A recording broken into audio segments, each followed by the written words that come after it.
Hello dear friends, I am Professor M. Masoom Raza from the Department of Library Information Science, AMU Aligarh. So in the last lecture, we have discussed the stock verification and I told you about the steps or the process of a stock verification, and even I told you about the advantages and disadvantages of a stock verification along with different techniques of verifying the stock in the library. So we'll continue with the same. So another method for verifying the stock, that is a stock verification by shelf register with the special columns. So here you can see that this is the main entry, and just at the bottom you can see the special columns are given, and these special columns, they bear the year, which means that this shelf list is just the duplicate of your main entry. But the only thing is, this shelf list you will find in near the shelf area, and it is easy to go by the shelf list because that is accessible and it is near to the shelf area. So one by one, and the books are to be placed on the shelf according to the shelf list order. So you can simply just one by one you can see the shelf list, and if the shelf list is having the special columns, you can verify the presence of the book on the shelves, and accordingly you can put a mark which will reflect that this book is available in such and such year, the book is available on the shelf. And if you are putting a cross mark against a particular year, it means that book was missing in that particular year. So basically, when we have the special column method, it addresses the limitation of previous stock taking approaches by aligning with the subject based arrangement of books in the libraries, facilitating stock rectification. So this method relies on an up-to-date and accurate shelf list maintained on cards. The card format offers flexibility and enables speedy stock verification. Proper organization of shelf list cards is crucial to avoid wasting time searching for specific titles. These cards should include columns for recording stock taking entries, allowing systematic documentation and verification of each book's presence on the shelf.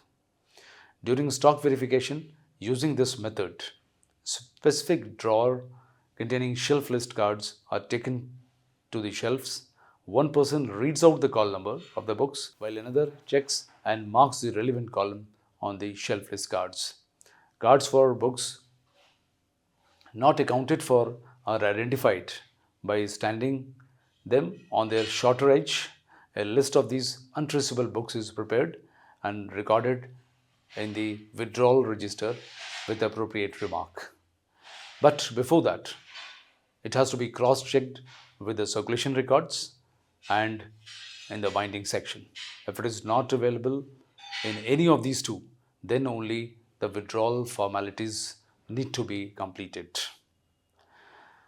So while efficient and speedy, this method has some drawbacks also. Marking columns on the shelf list card can be time consuming, and the limited number of columns may become insufficient over time, requiring the preparation of new cards. And additionally, if descriptive cataloging is used, accommodating these columns on the shelf list cards can be challenging. Coming to the next technique, stock verification by shelf list card. So this card, you can see when you compare with the earlier technique, this card is a plain card and you don't have columns here. So the intention is very clear that you simply verify but don't mark anything. So this method of a stock verification where only shelf list card is used, that is almost similar to the previous one, but it is without specific columns for tick marking. Instead, the cards are simply pushed forward as the call numbers of their corresponding books are called out by the person on the shelves. Cards for the books not found on the shelves are either made to stand on the shorter edge or marked with a soft lead pencil. These cards are then listed in the evening after being checked against the charge trays, binding, and withdrawal sequences. Any standing cards are returned to their normal position and a final check is conducted against the shelf to cross off any book found there. This approach ensures speedy stock taking and allows for simultaneous involvement of multiple individuals in the process.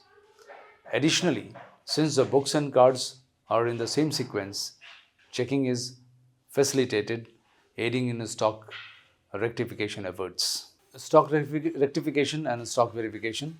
As I told you, this is stock. Dr. S.R. Ranganathan proposed a novel approach to stock verification by advocating the integration of a stock rectification and verification process. In open access libraries, despite directives for readers not to shelve books themselves, instances of misplaced books are common. These misplaced books are effectively lost, even if only temporarily. Furthermore, some readers with selfish or criminal motives deliberately hide books related to their interest in the obscure location within the library, where they are unlikely to be discovered by others. So, the computer machine and the sample stock verification is also one of the methods which is more popular in the West, and especially that is increasingly utilized for stock taking tasks, and it leads to the abandonment of traditional stock verification methods, means where only a limited stock will be checked thoroughly. Just suppose out of a collection of 5 lakh, only 50,000 can be checked thoroughly. And in 50,000, whatever losses are coming out, and it can be simply assessed that out of 50,000, if 10 books we are losing on 5 lakh multiplied by 10 means 50 into 10 means roughly 500 books will be losing in the total collection. So it is merely a process where you can verify a particular sample, and then on that basis you can make an estimation that if in 50,000 so many books are lost, so probably in 5 lakh how much the book might have been lost. So this is a method how we are anticipating or how we are assessing or how we are trying to measure the losses in the library. The only approach here is, and if we have lost these documents, so why to disrupt all the services? If we have lost these books, definitely the patron will come to the catalog card, and with the help of catalog card, he or she will be in a position to get the call number, and ultimately the patron will be reaching, client will be reaching to the shelf list, and through shelf list again it can be verified, and then finally when the client goes to the shelf, if he is able to find the book, well and good. If he or she is not able to get the document, then definitely the client will report it to the circulation desk. And when the matter is reported to the circulation desk, they can check it with the circulation records. And if the document has been issued, then there is no question of loss. And if it has not been issued to anyone, then again it can be counter-checked in the binding section. And if the document is not available in the binding section also, then it can be assumed or it can be taken for granted that the document is lost. So the user will register a complaint, and after registering the complaint, after the registration of the complaint, then that library staff will try to find it out on the shelf with the help of shelf list, and secondly with the circulation record, and lastly with the binding section. If it is not available anywhere, then only the document is. So as I told you, the sample stock verification is another approach, quite simple, where is only a select section, typically those most frequently used, are thoroughly checked, while the rest of the collection is not physically verified. Based on the findings from these sample sections, an estimate or the loss or misplaced across the entire collection is extrapolated. However, many librarians, particularly in the West, prefer a continuous stock taking combined with a stock verification method that is akin to the approach advocated by Dr. S.R. Ranganathan. Then weeding out is a process, And there is a very crucial process in the library which involves the periodic evaluation and removal of items that are no longer useful from the collection. Unfortunately, this practice is not commonly carried out in Indian libraries. However, weeding is essential as it creates space for new materials and ensures easy access to the available collection. Several criteria are used for weeding, including the physical condition of the documents, unnecessary duplication, outdated edition, poor content, unused documents, and unsuitable materials in the library. With the advent of automation, computer systems can assist in weeding process. It is important to note that every library is unique with its own priorities and challenges. Therefore, the decision to weed out materials and the disposal of these items is typically determined by higher authorities within the library. Stock verification aids in the weeding process by identifying material that no longer serves the library needs. Weeded materials may be sold, given away, or destroyed. Over time, certain books become outdated, such as those containing statistics or information that has been rendered inaccurate by new research. Books that are less circulated or worn out are also candidates for removal. It is crucial to maintain proper records and obtain approval from relevant authorities before withdrawing or weeding out materials from the collection. What are the importance of weeding out? So, the weeding out has got many advantages. The major advantages are space optimization. Libraries have limited space, and weeding allows for the removal of materials that are rarely or never used. This frees up the space for new and more relevant materials, ensuring that the collection remains current and useful. Next, importance can be collection relevance. Weeding helps to keep the library collection up to date and relevance to the needs and interests of the community it serves. Removing outdated or inaccurate material ensures that users can rely on the library for accurate and current information. The next importance of weeding out is resource allocation. Libraries often have limited resources for acquisitions, and weeding allows for the reallocation of funds to acquire new, high demanded materials. This ensures that libraries' budget is used efficiently to meet the needs of the users. Next importance is, or the advantage is, user satisfaction. A well-maintained collection enhances user satisfaction. Users are more likely to find the materials they need quickly and easily in the collection that is regularly weeded and organized. It also reflects positively on the library's commitment to providing quality resources. Next advantage is preservation of collection quality. Weeding helps in maintaining the overall quality of the collection by removing damaged or deteriorating materials. This contributes to preservation of valuable items and ensures that users have access to materials in good condition. The next advantage can be alignment with library goals. Libraries often have specific goals and objectives, such as supporting academic programs, fostering lifelong learning, or catering to community needs. Weeding ensures that the collection is aligned with these goals and reflects the library's mission. And the next advantage is easier management. A streamlined and well organized collection is easier to manage.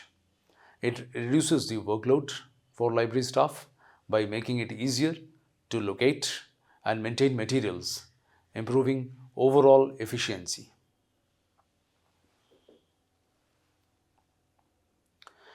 Then, what are the strategies for effective weeding out? So, effective weeding out strategies are essential for maintaining a relevant and high quality library collection. So, some of the strategies can be: establish clear weeding out policies, develop clear and transparent policies and procedures for weeding out materials. These policies should outline the criteria for deselection, the frequency of weeding, and the roles and responsibilities of library staff involved in the process. Next, we can have regular assessments. So conduct regular assessments of the library collection to identify materials that no longer meet the criteria for retention. This can be done annually or biannually, depending on the size and scope of the collection. The next strategy can be involve library staff. Involve library staff, including librarians, paraprofessionals, and support staff in the weeding process. Provide training and guidance on how to evaluate materials and make informed decisions about what to weed. Next, consultation with users. Seek input from the library users such as faculty, students, and community members when making decisions about weeding. Surveys, focus groups, and feedback forms can help gather valuable insights into user preferences and needs. Next strategy can be use of collection assessment tools. Utilize collection assessment tools and software to analyze circulation data, usage statistics, and other metrics. These tools can help identify materials with low circulation or outdated content that may be candidates for removal. Another strategy can be consideration of a special collection. Take into account the unique characteristic of special collections such as rare books, archives, and historical materials. When implementing weeding strategies, consult with the subject experts and stakeholders to ensure that valuable items are preserved. Then another strategy can be collaboration with subject specialists. Collaborate with subject specialists, faculty members, and other experts to evaluate materials in specialized subject areas. These individuals can provide valuable insight into the relevance and importance of specific resources. Next strategy can be gradual and systematic approach. Adopt a gradual and systematic approach to weeding rather than attempting to remove large number of materials all at once. Set realistic goals and prioritize areas of the collection based on need and usage. The next strategy can be documenting decisions. Keep thorough records of the weeding process, including the reasons for deselection, the criteria used, and any feedback received from stakeholders. This documentation can help justify decisions and inform future collection development efforts. And another strategy can be disposition of materials. Determine appropriate methods for disposing of the weeded materials, such as sale, donating, recycling, or discarding. Follow established guidelines and policies for each disposal method and ensure compliance with legal and ethical considerations. What are the advantages of weeding out? So, definitely the relevance and currency is the biggest advantage, where weeding ensures that the library collection remains relevant and up to date. By removing outdated or obsolete materials, libraries can provide users with accurate and current information. Then definitely quality control is here. The weeding out helps maintain the quality of the library collection by eliminating materials that are no longer useful or accurate. This ensures that users have access to high quality resources that meet their needs. Then we have improved user experience. A well curated collection enhances the user experience by making it easier for patrons to find relevant materials. Weeding eliminates clutter and streamlines the browsing and retrieval process for library users. Another advantage is resource allocation. Weeding enables libraries to allocate resources more efficiently by focusing investments on materials that are in high demand and align with libraries' mission and priorities. Then the next advantage is cost saving. By reducing the size of the collection and eliminating materials that are no longer needed, libraries can save money on storage, maintenance, and preservation expenses. And another advantage is collection development. Weeding creates opportunities for collection development by identifying gaps in the existing collection and determining areas where new materials are needed. This allows libraries to invest resources strategically in acquiring materials that meet the evolving. Then another advantage is professional development. Engaging in the weeding process provides librarians and the library staff with valuable opportunities for professional development. It allows them to hone their collection development skills, stay informed about emerging trends and information resources, and enhance their expertise in assessing the value and relevance of library materials. Then, just I'm trying to give you the weeding out checklist. So, especially the checklist will be greatly beneficial. When you go through all this, then you can decide what is to be weeded out. So, it is the checklist which you should consider before weeding out is relevance to the collection policy, as I told you. And then definitely when we talk about the relevance of the collection means you have to ensure that the checklist aligns with the library's collection development policy and objectives. And the criteria for retention should library's mission, target audience, and subject areas of focus. And then inclusion of key criterias. Include criteria such as relevance, usage statistics, currency, condition, redundancy, and space considerations in the checklist. These criteria will help guide decision making and ensure consistency in the weeding process. Third, try to use accepted list. Incorporate established list of classic or essential works in various subjects areas to aid in the evaluation of materials. These lists serve as valuable reference points and help staff members make informed decisions about the importance of specific items. Next, we have accessibility and usability. Design the checklist to be user-friendly and easily accessible to library staff involved in the weeding process. Consider using a digital format that can be easily updated and shared among team members. Next can be flexibility and adaptability. Allow for flexibility in the checklist to accommodate the unique characteristic of the library collection and needs of different subject areas or departments. The checklist should be adaptable to changing collection priorities and evolving user needs. Then, training and guidance.